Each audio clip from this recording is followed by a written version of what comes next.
Acara ini didukung oleh Kopi Nation. Kopi Nation adalah kopi yang diracik oleh anak-anak muda kreatif dan progresif dengan penuh konsentrasi.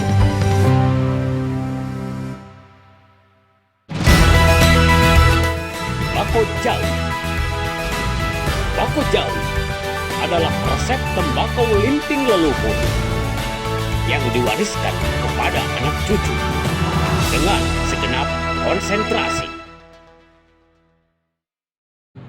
Lebih kepada bagaimana kita membangun kesadaran ulang terhadap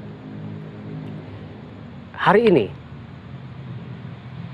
Kita hampir kehilangan gagasan. Gitu. Ya. Kita hampir kehilangan gagasan. Tidak sepenuhnya kehilangan, tapi hampir kehilangan gagasan. Artinya itu ditunjukkan oleh beberapa, pertunjukan kawan-kawan yang sebenarnya punya, ada beberapa gagasan yang hendak disodorkan, tetapi ini lagi-lagi problem utamanya adalah bagaimana riset tidak dikerjakan secara komprehensif, kemudian perbincangan dengan beberapa pihak yang saya pikir cukup bisa memberikan support, memberikan masukan dan lain-lain, termasuk bagaimana kawan-kawan membangun branding yang itu dilakukan secara kolaboratif dengan media. Ya. Nah, ini kan menjadi penting gitu loh, karena misalnya bagaimana sebuah pertunjukan itu akan diketahui oleh publik jika gagasan tidak disodorkan sejak awal, kemudian tidak diperbincangkan juga, lalu tidak dipublikasikan jauh-jauh hari, dan setelahnya kemudian ada juga review tentang pertunjukan itu. Nah, bagaimana Mas Bob melihat peta teater di Cirebon hari ini? Hari ini. Jangan dibalikin, jangan dibalikin ke saya. Enggak, saya nggak suka yang membolak-balik, enggak. Saya yang konvensional saja lah. Kalau melihat peta perteateran di Cirebon, mungkin saya tidak banyak ya, karena saya juga beraktivitas kadang di Jakarta gitu. Yeah. Tapi kalau memang ada acara-acara yang berkaitan dengan teater, yang memang dirasa perlu saya hadir, saya pasti ada. Nah sekarang masih hidup ya teater kampus sama teater pelajar gitu, yang masih hidup di teater ini. Ya bisa dikatakan bahwa tadi memang teater di Cirebon ini perlu yang namanya referensi gitu. Dan ruang untuk berteater sendiri juga saya rasa perlu diperhatikan juga. Ya, kalaupun memang kita mau mendapatkan gedung yang representatif gitu. Mau mendapatkan gedung yang representatif di Cirebon. Iya gitu. Nanti jadi saya garis bawahi ya. Cuma kan saya rasa kita sebagai seniman ya, seniman teater itu apakah karena tidak ada gedung yang memadai kemudian kita tidak berkarya gitu. Ya saya rasa salah juga gitu. Yang dituntut adalah kreativitas gitu sekarang gitu. Kan banyak sekali tempat-tempat yang memang dijadikan pentas tetapi harus melalui studi ruang dulu umpamanya. Jangan sampai kita kegenitan untuk pentas di sebuah tempat, tetapi ketika kita memasuki tempat itu untuk berpentas, kita komplain gitu. Kadang-kadang wah ini tidak melakukan studi ruang ini kayak ulang gitu. Saya kita ambil jalan tengahnya saja gitu. Dan berkarya tuh bisa di mana saja gitu. Di tempat di mana saja juga bisa, karena di Jakarta sendiri ada sebuah grup teater itu yang bisa saya sebutkan namanya Teater Pandora gitu kan. Memang dia tidak berteater itu harus di dalam gedung kesenian, itu tidak. Mereka itu kadang menyewa sebuah rumah, karena memang itu rumah itu adalah tuntutan artistik mereka itu di situ gitu. Di rumah itu sehingga dia sewa rumah. Kafe gitu loh. Dia main di kafe-kafe gitu. Karena memang di dalam kafe itu adalah tuntutan artistik dalam naskah yang mereka mainkan itu harus di kafe gitu. Jadi tidak terpaku pada satu tempat gitu di situ itu. Kalau menurut saya yang di sini adalah tuntut adalah kreativitas. Kalau memang itu umpamanya tidak berkompromi dengan naskah yang akan kita usung, ya kita coba cari jalan lain gitu. Itu saja sih kalau dari saya. Jika diberikan tawaran atau pilihan, Mas Bob kalau mau pentas di mana? Di Cirebon. Saya lihat naskahnya dulu. Saya lihat naskah. Jadi Melihat tidak- naskah, kemudian baru memilih tempat. Iya, melihat naskah. Meskipun di Cirebon boleh dikatakan tidak ada tempat yang representatif untuk pertunjukan. Nah, kalau antara representatif atau tidak itu kita sebagai pemikir gitu ya. Sebagai pemikir ya harus sebagaimana mungkin kita harus berkompromi dengan apa yang kita miliki. Gitu. Jangan memaksakan apa yang ada di dalam pikiran kita, tapi kita harus bagaimana apa yang ada di depan itu kita Beradaptasi olah. maksudnya ya. Beradaptasi gitu. Saya itu aja sih. Karena saya tadi berprinsip kalau umpamanya tidak ada tempat yang bagus kemudian kita tidak berkarya ya salah juga gitu loh. Karena kita kan disuruhnya untuk berpikir gitu. Dan tidak hanya berpikir, mengeksekusinya bagaimana. Tapi ada pertanyaan berikutnya, bagaimana jika terus-terusan melakukan produksi, tapi juga tidak mengubah situasi? Nah, kalau terus-menerus melakukan produksi tidak ada mengubah situasi, saya rasa ini harus ada jalan yang namanya diplomasi. Diplomasi. Itu, ya toh. Nah di situ itulah. Saya rasa teman-teman konsentrasi itu lebih kuat untuk melakukan itu. Gitu. Kekuatan belum tentu. Ini bukan diplomatis ya. Kekuatan belum tentu juga bisa mengubah keadaan. Jika misalnya yang harus kita hantam adalah gelas kaca, gitu kan. Kita berharap bahwa gelas kaca itu akan kuat, tapi ternyata ketika sekali hantam aja sudah pecah, gitu kan.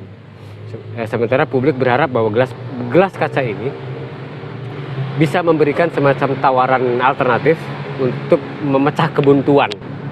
Katakan dalam hal ini pihak-pihak yang mungkin dipercaya bisa mengurus seniman misalnya, tapi ketika itu tidak bisa seberapa kuat.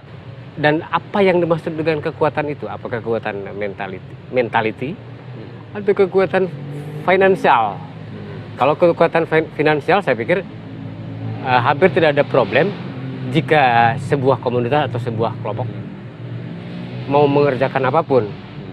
Nah, celakanya hari ini jika kita tidak punya uang, kemudian kita mendesak pihak-pihak yang mestinya bertanggung jawab gitu, untuk melakukan apa yang semestinya, bukan yang kita inginkan ya, selayaknya sebagai pihak yang memberikan ruang ekspresi, memberikan fasilitas dan seterusnya. Dan jawaban terakhirnya adalah ya kami tidak punya cukup dana untuk memperbaiki gedung kesenian, kami tidak cukup punya dana untuk membuat ruang pertunjukan yang representatif, kami tidak punya, dan bla bla dan seterusnya gitu. Berarti kan itu persoalannya bukan ada di power. Seteriak apapun, semarah apapun, misalnya sekelompok orang yang punya mental kuat itu akan menemui jawaban yang selalu diulang-ulang. Tidak ada anggarannya untuk memperbaiki gedung kesenian misalnya. Iya. Apalagi bikin gedung kesenian yang baru. Kalau tahun 96-97 harganya 2 miliar misalnya, gedung keseniannya Mas Rara Santang, hari ini bisa mungkin 20 atau 30 M. Hari ini bisa seperti itu kan jadinya. Makanya sebenarnya hari ini bukan semata kekuatan mental atau kekuatan di diplomasi, tapi lebih bagaimana saya menawarkan, kalau saya justru lebih bagaimana jika kita mengajukan pertanyaan, masih pentingkah Cirebon bagi kita? Penting. Iya. Di mana letak pentingnya? Ketika kita bicara kesenian, bicara kesenian, apalagi teater gitu. Kalau menurut Mas Arifin bahwa Cirebon itu rimba gitu ya, memang gudangnya para aktor, bahkan seperti Hollywood,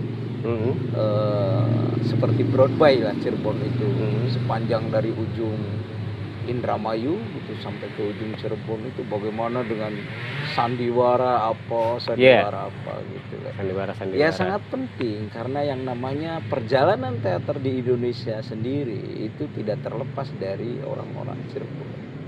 Sampai sekarang pun di era sekarang di masing-masing kantong-kantong kesenian teater khususnya di Jakarta, terutama di gelanggang-gelanggang, pasti jagoannya ada orang Cirebon di situ. Baik itu di Jakarta Barat, di Jakarta Timur, pusat gitu, maupun selatan. Itu saya rasa penting dari situ gitu. Dan ketika bicara bagaimana tradisi gitu, dan Cirebon ini gudangnya kalau menurut saya, dan mungkin bisa kita adaptasi atau kita bisa mengambil semangat ketradisiannya dari seniman-seniman tradisional Cirebon gitu. Karena beberapa kali saya sendiri gitu di Teater Ciliwung dalam struktur pertunjukan teater itu saya pernah mengadopsi struktur pertunjukan tarling gitu loh, dan juga dalam acting tertentu kita mencoba membentuk acting yang dibentuk seperti Mas Rez gitu. Ya itu untuk kepentingan komedi lah gitu. Itu sih. Cirebon berarti masih dibutuhkan ya buat Mas Bob? Ya saya rasa penting bagi saya gitu. Bahkan ada spirit tersendiri gitu, bagi saya gitu. Kalau habis dari Cirebon itu pasti ke Jakarta itu ada segudang ide dan gagasan gitu. Itu. Ternyata manfaatnya dirasakan ketika sudah keluar. Ketika keluar ya? Keluar mana? Keluar di Cirebon maksudnya. Ketika di Cirebonnya juga penting juga. Oh gitu. Barangkali begini, ketika di Cirebonnya suntuk, pusing gitu kan, stres berat gitu. Ketika keluar dari Cirebon gitu, baru kemudian oh ya, ini bisa yang pengalaman di Cirebon bisa saya gunakan di Jakarta, di ini. Enggak juga. Karena di Cirebon sendiri umpamanya ya, ketika kita mungkin menghadapi hambatan-hambatan dalam hal tertentu gitu loh kan, kita masih punya ruang di Cirebon sendiri. Kita bisa berkarya di kampus, berkarya dengan anak-anak sekolah gitu. Atau sekalipun bisa berkarya secara tradisional dengan orang-orang di desa gitu. Itu saya gitu kalau menurut saya. Ya, Mas Bob sepakat enggak dengan misalnya membangun kampung halaman? Sepakat enggak? Sepakat. Mungkin kalau di Sumateranya itu Marsipature Hutanabe ada tuh membangun kampung. Kalau di Cirebonnya enggak ada.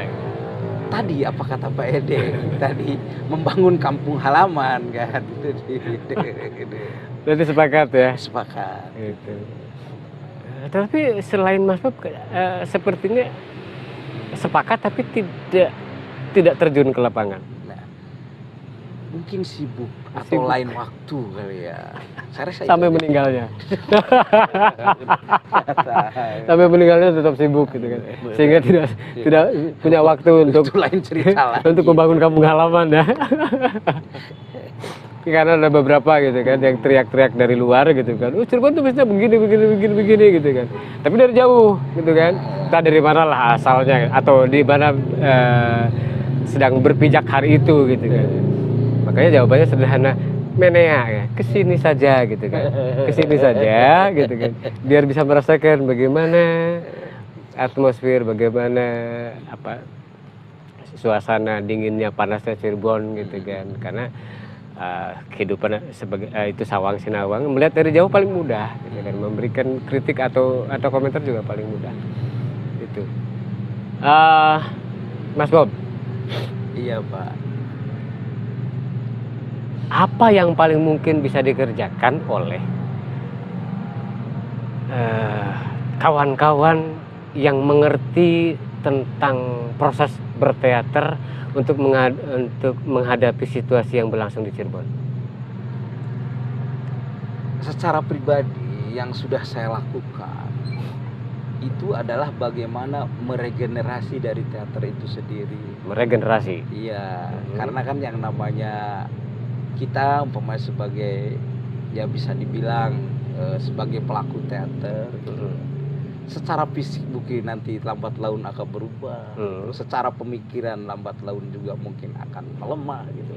Nah mulai dari sekarang kita coba untuk memperkenalkan teater itu ke anak-anak yang memang di sekolah-sekolah Dan juga tidak menutup kemungkinan yang tadinya mungkin belum mengenal teater, sekarang itu ada keinginan untuk berkenalan dengan teater, ya apa salahnya kita rangkul dari masyarakat umum termasuk juga. menyelenggarakan festival teater pelajar. Kalau teater mahasiswa kayaknya pesertanya lebih sedikit. Karena kampusnya juga sedikit di Cirebon. Cuma 5 apa 3 gitu ya. Kecuali kalau si wilayah 3 Wilayah mungkin 3. ya. Nanti kita sudah ketahui pemenangnya siapa. Nggak tahu udah itu. Gitu. Kalau pelajar bisa sewilayah 3 ya. Artinya di 5 wilayah ini punya peluang yang sama-sama baik. Kalau kampus di setiap kabupaten kota ada berapa kampus sebenarnya? Kita bisa hitung dengan jari dan mungkin juga tidak seluruhnya punya UKM teater, tidak seluruhnya juga mengikuti festival. Tapi menurut saya ada beberapa catatan penting. Apa yang pernah dilakukan oleh teater awal YIN Cyber gitu kan. Yang sebelum Cyber itu kan Sen Nurjati. Itu beberapa kesempatan menyelenggarakan festival teater pelajar dan impact-nya luar biasa. Gitu. Tapi entah hari ini apakah masih diselenggarakan lagi atau tidak. Dan itu merupakan jalan paling mungkin untuk tetap membuat teater di Cirebon atau teater katakanlah hari ini adalah teater pelajar tetap hidup dengan segala keluh kesahnya tentu, dengan segala suka dukanya. Tapi ini juga menjadi pride dan memberikan legacy kepada beberapa kelompok teater di sekolah-sekolah. Dan apakah Mas Bob juga melakukan hal yang sama, melatih di sekolah misalnya atau di kampus? Sekarang masih kuat untuk itu. Masih kuat. Iya, masih itu. sabar dan kuat untuk melakukan masih itu. sabar. Kapan tidak sabarnya? Insya Allah saya akan tetap bersabar. Insya Allah, amin. Dan karena kesabarannya Mas Bob, saya masih banyak pertanyaan untuk Mas Bob. Justru saya bersabar itu karena tidak mau ada pertanyaan lagi. Karena Mas Bob tidak mau diberikan pertanyaan lagi, mari kita sudahi obrolan ini. Sudah berapa jam kah? 50 menit lebih. Oke. Tapi saya boleh request Apa tuh? satu kalimat atau 2 kalimat yang paling diingat dari sekian naskah yang pernah dimainkan oleh Mas Bob. Sebagai apa dan kalimatnya seperti apa? Oh gitu. Sebagai aktor, Apa perlu itu? bukan perlu dan tidak perlu. Ini soal legacy, soal kepercayaan publik bahwa Mas Bob itu betul-betul aktor hebat. Itu ya. Sedikit saja yang paling berkesan gitu bagi saya. Ya. Saya di sini atas nama Pagar Keselamatan. Oh yes. Saya bicara di sini atas nama Pagar Keselamatan. Kalau kamu sudah menikah, kalau kamu sudah kawin, kalau kamu sudah punya suami, tidak akan ada lagi laki-laki yang mengganggu kamu. Itu saja. Itu perannya sebagai Usman dalam naskah Bunga Rumah Mangga. Bunga Rumah Mangga. Terima kasih Mas Bob atas acting dialog sebagai pemeran pembantu terbaik naskah Utuh Tatang Sontani yang berjudul Bunga Rumah Makan. Sutradaranya adalah Bagus Asaputra. Bagus A. Saputra. Iya. Dan kawan-kawan di seluruh tanah air. Acting terakhir dari Mas Bob, karena Mas Bob juga tidak mau diberikan pertanyaan lebih lanjut lagi, kita sudahi perbincangan yang luar biasa ini, perbincangan yang sangat bermanfaat mengenai keaktoran, mengenai teater, mengenai film, sinetron, dan segala pernak-pernik yang melatari, yang mengiringi proses Mas Bobby Kardi sampai menjadi besar seperti sekarang. Badannya besar. Amin. Badan besar, rezeki besar, prestasi Amin, juga amin. besar. Itu hanya acting apa gitu sih. Iya. Sebenarnya kalimat saya juga yang terakhir juga acting sebenarnya. Kawan-kawan di seluruh tanah air, terima kasih banyak sudah mengapresiasi. Mohon maaf jika banyak kekurangan. Terima kasih Mas Bob Iya, sama-sama. sudah berkenan hadir di konsentrasi. Selamat malam, kita akan berjumpa kembali di Sabtu depan dengan tema dan judul yang berbeda. Sekali lagi, terima kasih, mohon maaf. Wassalamualaikum warahmatullahi wabarakatuh.